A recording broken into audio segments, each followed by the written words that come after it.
Mən Elvar Layiq bu mahnımı böyük qardaşımız Quliyə həsr edirəm. Allah cəmi böyük qardaşların canı sağ eləsin. Amin.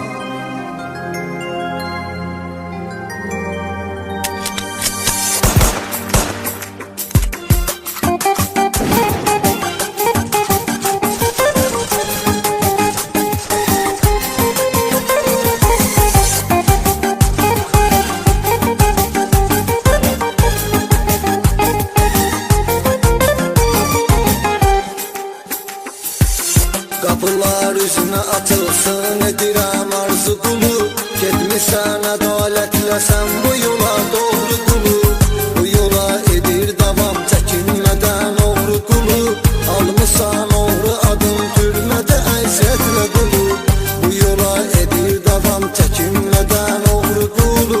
Almışsan oğru adım türmədə əziyyətlə qulu. Salam olsun zona məndən sənə hörmətlə qulu. Bu adı qazanmışsan haqla ədalətlə qulu. Salam olsun zona məndən sənə hörmətlə qulu. Bu adı qazanmışsan haqla ədalətlə qulu.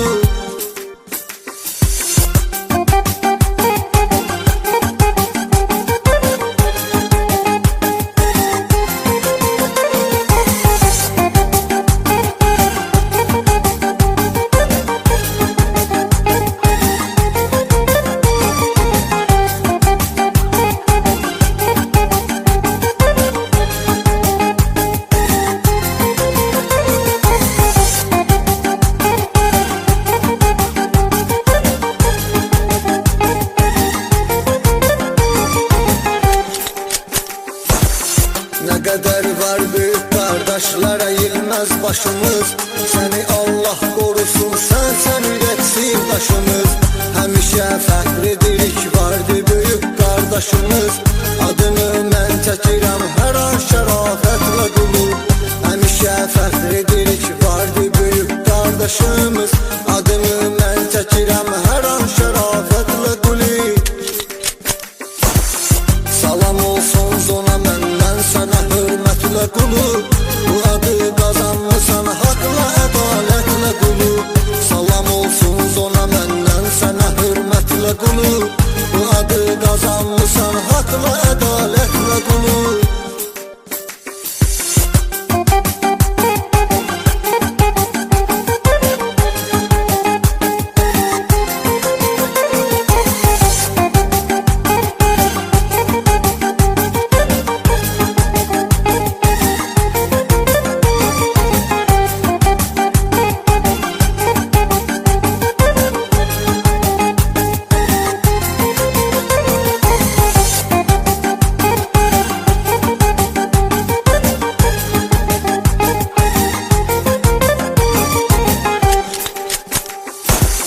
Bu yolu gedənlərə kömək olsun Tanrı sizə. Haqq deyib, haqq danışıb, haqqı çıxartmışsınız üzə. Uzun illərdir zondasan bu ağır dərddir bizə. Yolunu çoxdur gözləyən səni nəsrətlə qulu.